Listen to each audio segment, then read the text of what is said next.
FlatsClass YouTube fans, Captain CA here, and I've got a different type of topic for you today.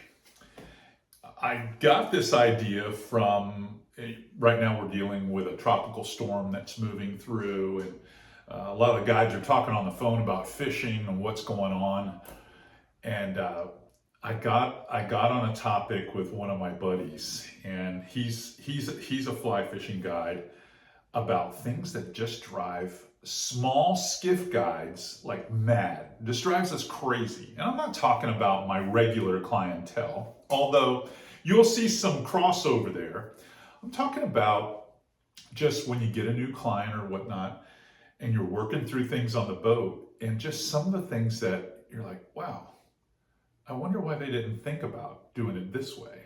But anyhow, and I'm not talking about the typical excuses guides make for not being successful. I'm not talking about, oh, no wonder we didn't catch fish because you brought a banana with you.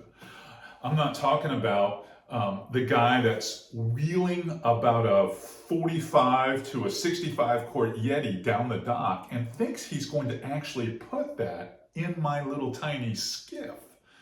I'm not talking about slamming hatches and things like that. Those are things that drive all guides nuts. It doesn't matter what size boat you're on, whether you're on a sport fisher or anything. I'm talking about this.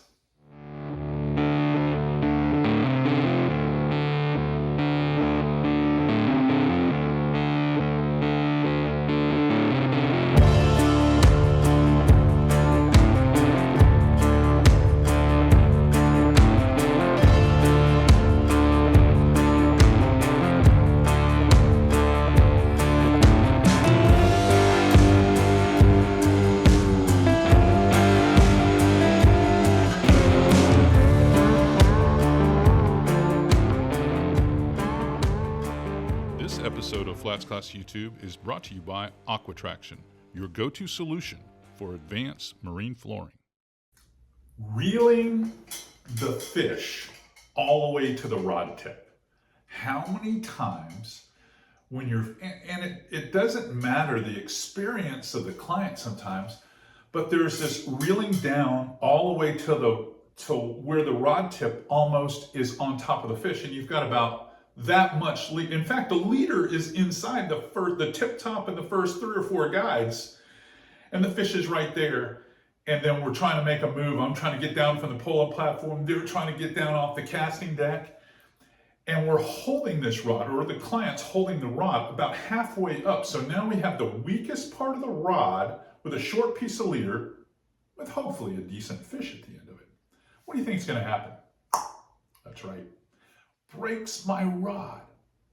That is the number one pet peeve I have. Pet peeve or mistake number 2. I would have to say closing the bail with the reel handle versus just doing it by hand. Now we're talking spinning gear, of course. That's where you make a cast and it's a great cast. And instead of just feathering the line and closing that thing and getting right to the reel handle, they make the cast and you've got all this loose line out there and they slam it shut with the handle. And now they've got to reel at least a couple of turns of loose, line with no tension on it at all, back onto the spool. And that leads to a big wind knot. That has got to be something that just drives all guides crazy, just not me. Staying with the rod thing, I'd probably say the next epic fail by clients at times is we get into a situation where we're catching fish and they're reeling down on the fish and they swing the fish over the gunnel of the skiff on the rod itself instead of leading the fish to the gunnel where I've got time to get down and grab a fish, or even maybe if it's a smaller fish and a very experienced angler, they'll get down and de-hook the fish and release it again. No, I'm talking about the guy who reels it in and then just swings it over the side and bounces it in the bottom of the boat. What's wrong with that? A, you're likely going to break my rod again. 2, that's terrible for the fish. I mean, horrible for the fish. And a practice that you shouldn't get into.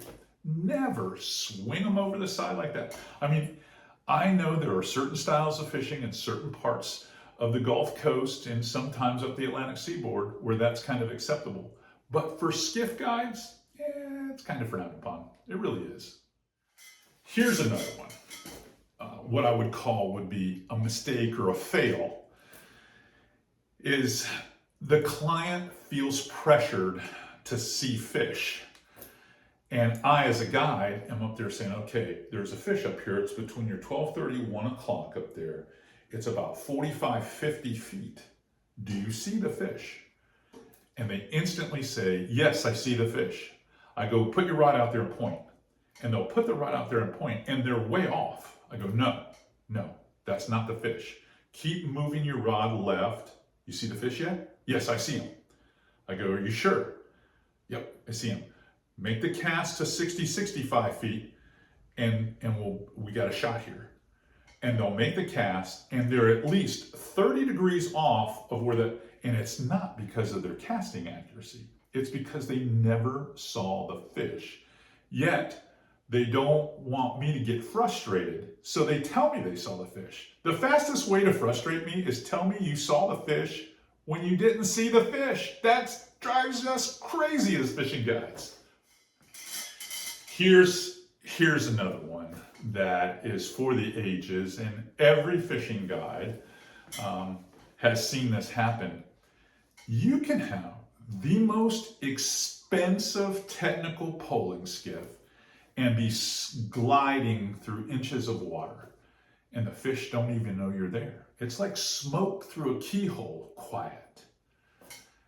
And then you tell the client, there's the fish. They actually see the fish, but before they make the cast, they move and take a step and then cast. And what happens when they move and take the step and then cast? The pressure wave from them shifting their weight, pushing that water out there, instantaneously, that fish is on alert. You see a trail of smoke and a boil on the surface, and then the cast hits the water behind him because he's already gone. He's like, I don't know what happened. I don't know what happened. I go, you moved your feet. You can't move your feet before the cast. If it's impossible to square up on every shot, you got to be able to make a cast by just twisting your torso and making the cast. And I know I make it sound easy, but it's something you got to work on. Okay, number 6 would have to be, you've hooked up the fish we've been waiting for all day. It's a good one. And it's making that drag sing. And I'm trying to twist the boat, swinging it so that you can fight it between 10 and 2 on the boat. As you start getting that fish closer, the fish makes an unexpected run underneath the bow or down the side of the boat. Now I'm trapped now because I can't make quite as quick a push. What is the angler supposed to do? The angler is supposed to adjust at this point, make a quick move, keep the rod out over the boat and down low, and move toward the back of the boat. I'll jump out of the way if I'm not already out of the way with the net in my hand. But that's not what happens.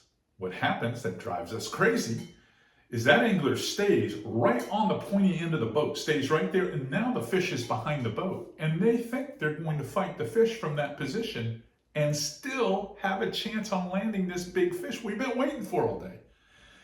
And zing, pow, it's off, just like that. I don't know what happened. Well, I do. You're not going to like it. That was number 6. All right, I would say, you know how I was joking when we introed this video about the guy with the 45 or 65 quart Yeti coming down the dock thinking he's actually going to put that in my skiff. And no. We're going to take out what you have and we're going to put it in my Yeti hopper and we're going to have a lot more room in the boat. We won't have all that weight. Well, I'm going to say this is number 7. Number 7, when the guy shows up and says, hey, I wanted to bring some of my own tackle. Now, I don't mind if you bring your favorite rod or 2. But when you show up with the latest from Bass Pro, and it's huge, it's this huge bag that is a backpack style bag, and you're gonna bring that, it's like, there's not room for that on a technical pony skiff. And the reality is, you're not even gonna use 5 or 6 baits all day long. You're just not. I'm going to have you throwing Z-Man soft baits. I'm going to have you maybe throwing a twitch bait like a Mirrolure or possibly a topwater if conditions are right. We're not going to need aisle 8 at a Bass Pro, a worldwide sportsman. We're just not. Now, if you ask me, hey, do you mind if I bring 1 box of some of my favorite baits and maybe you could teach me how to use some of them? Sure, 1 box. 1 box. But not the tackle store, guys. All right, let's get back to some of those casting skills again. One of the, I guess, major pet peeves, I'd call this number 8, and I was talking about it just the other day with someone, is when the client continues to throw at the same angle as we're going down a shoreline. Even when you keep suggesting, keep them honest, throw down in front of the boat, clear the front of the boat, don't always throw right into the bank. And every once in a while, make go and cast out here into the open spots, especially if you start seeing some broken bottom out there or some unusual feature. They'll drive it to the bank, and they'll drive it to the bank, and they'll drive it to the bank. And after you've covered that much, and we've passed so much, and I was like, ooh, there was a smoke out right there, maybe throw one in front of the boat. They'll throw one in front of the boat, and then they'll go right back and throw them to the bank. That will drive a guide crazy. At some point, intuition has to start like sinking in. It's like, hey, throw here, give me a cast there. And I coach, that's what I do. I'm a fishing coach all day because I want your brain to work. I want it to think that it doesn't always have to throw to something that you're relating to as that's a better fish spot. Because no one, not even I, know where the best fishing spots are. It changes day to day and within the day with the tide height and the current and where the bait wants to be. There's a certain activity zone. So constantly working the same angle or throwing. Let's just say you get to the back of a creek and you keep throwing it like that 1 or 2 same spots all the time and you discount everything else. That's frustrating, really frustrating. 9 is kind of a fun one. Everyone deals with this. It's the one client that shows up and they've got, for some reason, 2 cans of spray-on sunscreen.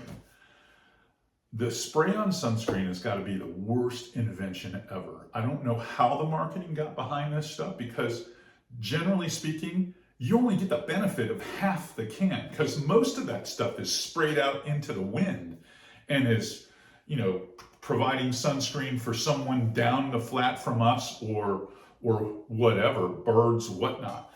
That stuff is just ridiculously wasteful. And you're spraying it on, and half the time you've got the rod and reel sitting there or the lure that you have on the deck, and it's getting it on the tackle itself, if not the deck of the boat, which can be destructive in itself or make it extremely slippery. But I'll watch someone apply that stuff, and I'm not saying that you shouldn't apply sunscreen. I'm not going there. I'm just saying, why not just buy the stuff that's in the jar or in a tube or in a bottle where you can apply it with your hands and then put it on, where you need it, and then wipe your hands off with a towel, put that away, and it's done. But to spray it so that it's everywhere on electronics in a small skiff, when you're spraying that stuff, it goes everywhere. I mean, places it should not go.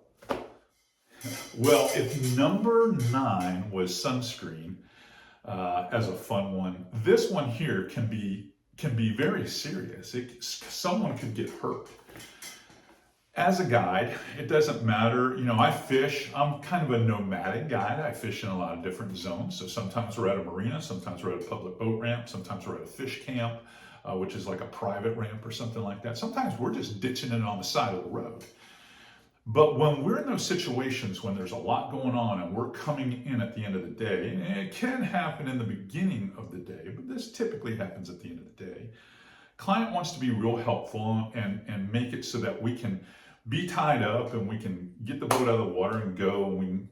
It's the end of the day. Everyone's ready to go. But my general deal is I like to come in either into current or into wind, and as I move into that dock, I'll get enough momentum where I can back off and turn the wheel and lay the boat up perfectly against the dock. Every once in a while, you've got the helpful client that wants to do too much for you. They've already got the line clicked onto the cleat up on the front, which I'm fine with, and they're holding the dock line. I'm fine with. What I'm not fine with is when you make that move to get up there so you get the momentum so you can straighten the boat out and you get ready to back it up with the wheel and the throttle. And they're making a broad jump from the center of the boat up onto the dock so they can pull you in. That's when someone gets hurt. You either miss the dock or you're trying to do something you physically can't do. You're too far away from the dock. You're trying to reach for it as I'm backing up. And then all of a sudden, you're face planting right into the water with your phone, your car keys, and likely the check in your pocket that you're supposed to be paying me with. Crazy. Well, hopefully you enjoyed this different type of YouTube video for me. The 10 things that frustrate or drive a skiff guide crazy. It's not meant to be pointed at anybody. It's probably pretty relatable. You've probably seen it happen. If you're not a guide, you've probably seen it happen with your friends. And maybe you guys are fishing in your own skiff and you see some of the same stuff when you're fishing with family and friends. It happens. Bottom line is, if you enjoy watching our YouTube channel, you're learning stuff from all of our fishing tips. You enjoy watching the episodes of FlatsClass TV in our library here, or you just like the interview stuff that I do with certain personalities along the way, give us the thumbs up and subscribe. Most of the viewers that we have on FlatsClass YouTube do not subscribe. They just inadvertently see us from time to time in their feed. I want to be a regular for you. So to do that, I need you to subscribe. So smash that button now. All right, I'm going to be, I guess, trapped here in the shop and studio today, waiting on Tropical Storm Nicole to ease on by so I can get back to fishing. But while I'm here, I'm going to be cleaning up the shop, and making more YouTube videos for all of you.